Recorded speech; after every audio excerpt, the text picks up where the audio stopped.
ধ্রুবতারা যাত্রা শুরু হয়েছিল 2000 সালে। আমি তখন ক্লাস 7-এ পড়া একজন ছাত্র। আমরা 3 বন্ধু একটি বিশেষ ঘটনা থেকে উদ্বুদ্ধ হই। আমাদের বাড়ি নোয়াখালী জেলার বেগমগঞ্জে। বেগমগঞ্জ উপজেলার চৌমুহনী থেকে এই সংগঠনটির সৃষ্টি হয়। আমাদের চোখের সামনে একটি শিশু নির্যাতনের ঘটনা ঘটে। সেই শিশু নির্যাতনের ঘটনা আমাদের ছোট মনগুলোকে আলোড়িত করে এবং আমরা শিশু নির্যাতন বিরোধী একটি নাট্যদল গঠনের মধ্য দিয়ে আমাদের এই সংগঠনের যাত্রা শুরু হয়। তারপর হাঁটি হাঁটি পা করে আজ 22 বছর ধ্রুবতারা সারা বাংলাদেশে যুব সমাজকে নিয়ে, নতুন প্রজন্মকে নিয়ে নানা ধরনের সামাজিক, সাংস্কৃতিক, অর্থনৈতিক কর্মকাণ্ড পরিচালনা করছে। ধ্রুবতারা 2000 সালে শুরু হওয়ার পর কালের পরিক্রমায় প্রথমে ধ্রুবতারা শিশু সংঘ, তারপরে সামাজিক সাংস্কৃতিক সংগঠন এবং 2014 সালে ধ্রুবতারা ইউথ ডেভেলপমেন্ট ফাউন্ডেশন নামে পুনর্গঠিত হয় এবং 2016 সালে বাংলাদেশের শ্রেষ্ঠ যুব সংগঠন হিসেবে জাতীয় পুরস্কার অর্জন করে। জাতীয় যুব পুরস্কার প্রদান করেন গণপ্রজাতন্ত্রী বাংলাদেশ সরকারের মাননীয় প্রধানমন্ত্রী। ধ্রুবতারা বর্তমানে 46টি জেলা শহরে কাজ করছে। ধ্রুবতারার সাথে যুক্ত আছে 56,000 যুব সদস্য। ধ্রুবতারার স্বপ্ন হলো মুক্তিযুদ্ধের চেতনার বাংলাদেশ গড়ে তোলা। আমরা স্বপ্ন দেখি 2025 সালের মধ্যে ধ্রুবতারা বাংলাদেশের সর্ববৃহৎ এবং অনন্য একটি প্ল্যাটফর্মে পরিণত হবে, যেখানে প্রতিটি গ্রামে গ্রামে ধ্রুবতারা সংগঠিত হবে এবং আমরা একটা অন্তর্ভুক্তিমূলক সমাজ প্রতিষ্ঠা করতে আমাদের সকল কর্মযজ্ঞকে আমরা পরিচালিত করব এবং জাতিসংঘ প্রণীত সাস্টেনেবল ডেভেলপমেন্ট গোলস অর্জনে আমরা আমাদের সর্বশক্তি নিয়োগ করব ইনশাআল্লাহ।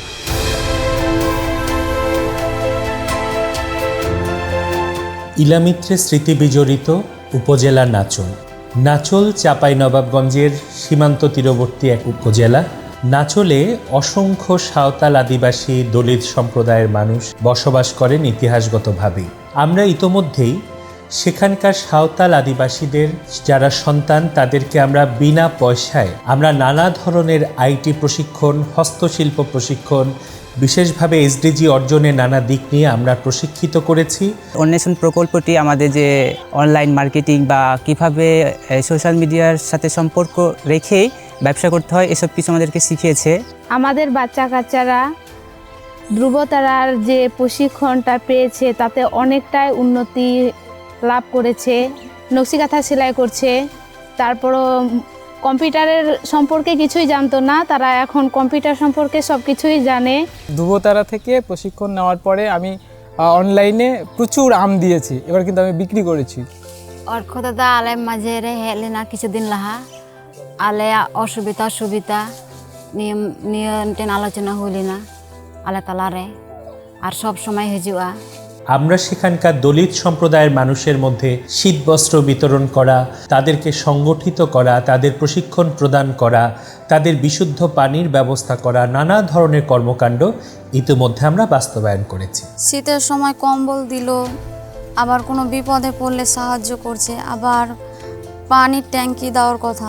গত বছর শীতে আমাদেরকে কম্বল দিয়ে গেছেন এবং অর্কদাদা কিছুদিন আগে এসেছিলেন, আমাদেরকে আশ্বাস দিয়ে গেছেন যে এখানে পানির ট্যাঙ্কি করে দিবেন এবং পৌরসভা থেকে টয়লেটের ব্যবস্থা করে দিবেন, গণশৌচাগারের। ধ্রুবতারা সেখানে নানা ধরনের বনায়ন, একই রকমভাবে সেখানে যেহেতু পানির মারাত্মক সংকট রয়েছে, সেখানে কিভাবে খরা দূর করা যায়, কিভাবে পানির ব্যবস্থা করা যায়, কিভাবে কৃষকদেরকে প্রণোদনা প্রদান করা যায়, আমরা নানা রকম সহযোগিতাও সেখানে অব্যাহত রেখেছি।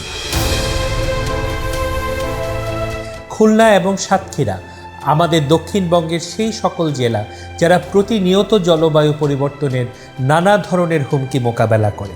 আমরা জানি মারাত্মক পানি সংকটের পাশাপাশি সেখানে ইতোমধ্যে জমি শুষ্ক হয়ে যাচ্ছে।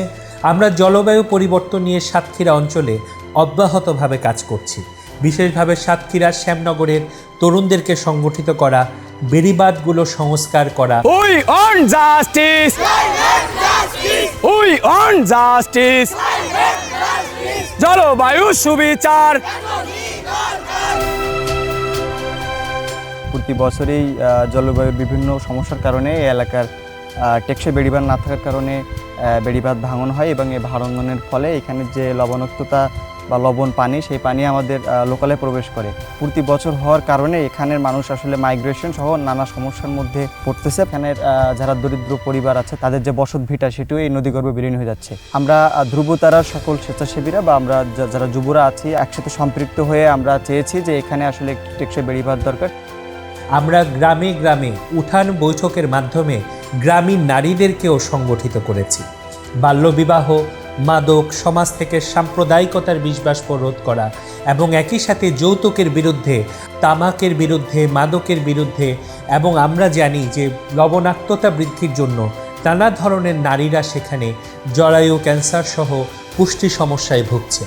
আমরা সেখানে প্রজনন স্বাস্থ্য, কিশোরীদের স্বাস্থ্য, বিশেষভাবে যারা আমাদের যুব সমাজ তারা কিভাবে পুষ্টিসম্মত খাবার গ্রহণ করবে, কিভাবে তারা নিরাপদ পানির ব্যবস্থা করবে, নানা রকম প্রকল্প আমরা সেখানে বাস্তবায়ন করেছি বিভিন্ন সহযোগী সংগঠনের সহযোগিতাতে। এই উপকূলীয় এলাকায় যেভাবে নারী নির্যাতন, বাল্যবিবাহ বাড়ি চলিল, তার ধ্রুবতারার মাধ্যমে আমরা উঠান বৈঠক করে আমার বনজীবী নারী উন্নয়ন সংগঠনের সকল মহিলা সদস্যরা নিয়ে আমরা উঠান বৈঠক করে আমরা এইগুলো নিয়ে প্রতিবাদ করে এখন অনেক বাল্যবিবাহ কমে গেছে আর নারী নির্যাতনও অনেক কমে গেছে। আমি ওই সুন্দরবনে ও নদীতে মাছ কাঁকড়া ধরার পরে দেখা যায় ওপরে উঠলে আমার সমস্ত দেহ জ্বলে ও ঘা পাচড়া জ্বালা করে। ধ্রুবতারার উঠোন বৈঠকের মাধ্যমে আমি অনেক সচেতন ও অনেক সুস্থ।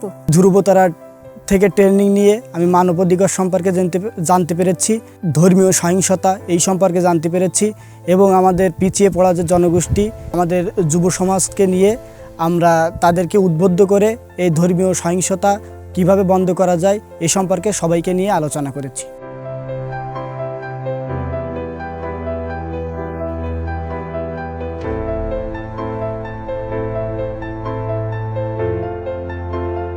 বরগুনাতে আমরা ইতোমধ্যে বিউটিফিকেশন ট্রেনিং প্রদান করেছি, যেখানে অনেক নারীরা বর্তমানে ফ্যাশন ডিজাইনিং থেকে শুরু করে বিউটিফিকেশনের নানা ধরনের কাজে যুক্ত হয়েছে।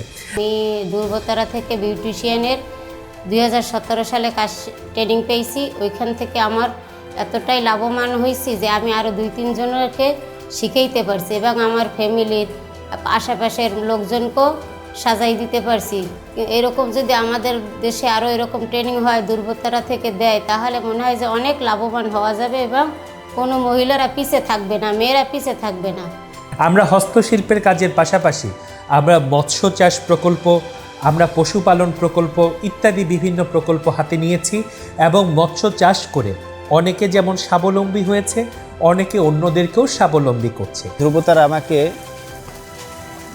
প্রশিক্ষণের মাধ্যমে এবং আর্থিক সহায়তার মাধ্যমে আমাদের এই প্রকল্পটাকে আমরা দাঁড় করার চেষ্টা করেছি। বিগত 2019 সাল থেকে 2022 সাল পর্যন্ত আমাদের এই মৎস্য চাষ প্রকল্পের মাধ্যমে আমরা নিজেদেরকে স্বাবলম্বী করা এবং ধ্রুবতারাকে একটা ভালো প্রফিট দেওয়ার জন্য আমরা চেষ্টা করেছি। আমরা বরগুনায় করোনা এবং কোভিড সংকটে লঙ্গরখানা খোলা, মানুষকে সহযোগিতা প্রদান করা এবং একই সাথে বিভিন্ন দুর্যোগে মানুষের পাশে দাঁড়ানো, শীতবস্ত্র প্রদান করা ইত্যাদি নানা রকম কর্মকাণ্ড আমরা সেখানে করেছি। করোনাকালীন সময় এই ধ্রুবতারা থেকে আমি অনেক সামগ্রী বিতরণ, খাবার এবং অনেক চাল ডাল অনেক কিছু আমি পাইছি। পাই আমি খুবই খুশি এবং শীতের সময় শীত বস্ত্র দিয়েছে। ধ্রুবতারা বর্তমানে বাংলাদেশের পাশাপাশি ভারতে যাত্রা শুরু করেছে। আমরা সম্প্রতি নেপালেও যাত্রা শুরু করতে যাচ্ছি। আমাদের স্বপ্ন যে আমরা দক্ষিণ এশিয়ার প্রত্যেকটি দেশে সংগঠনকে সম্প্রসারিত করব এবং একটি আঞ্চলিক যুবশক্তিতে পরিণত হবে। ধ্রুবতারা 2021 সালে জয় বাংলা ইউথ অ্যাওয়ার্ড অর্জন করেছে এবং একই সাথে কুইন ইয়ং লিডার স্বীকৃতি, doctor APJ Abul Kalam trust award, Malaysia থেকে ফিউচার লিডার অ্যাওয়ার্ড সহ নানা ধরনের দেশি বিদেশি স্বীকৃতি আমরা অর্জন করতে সক্ষম হয়েছি। ধ্রুবতারা বর্তমানে প্রায় 1000-এর মতো যুব উদ্যোক্তাকে ইতোমধ্যে স্বনির্ভর করেছে, যারা নিজেরা তাদের প্রতিষ্ঠানের মাধ্যমে আরও অসংখ্য যুবকে দেশের বিভিন্ন অঞ্চলে সংগঠিত করেছে। আমরা একদিকে যেমন গ্রামীণ অর্থনীতিতে অবদান রাখছি, যুবদের ক্ষমতায়ন নিশ্চিত করছি, আরেকদিকে ধ্রুবতারার মাধ্যমে আমরা মেধা, মনন এবং বিবেকের বিকাশে নানা ধরনের সামাজিক সাংস্কৃতিক কর্মকাণ্ড আমরা অব্যাহতভাবে করে যাচ্ছি। নতুন প্রজন্মকে নিয়ে ধ্রুবতারার যে কাজ, এই কাজটা অত্যন্ত প্রশংসনীয় এবং ধ্রুবতারা এই কাজটি খুবই দক্ষতার সাথেই করছে। এই কাজ ঘরে ঘরে যেন পৌঁছায়, প্রতিটি ঘরে আমাদের নতুন প্রজন্ম যেন ধ্রুবতারার আলোকে আলোকিত হয় এবং ধ্রুবতারাকে ধারণ করে তারা যেন এগোতে থাকে। জয় বাংলা, জয় ধ্রুবতারা।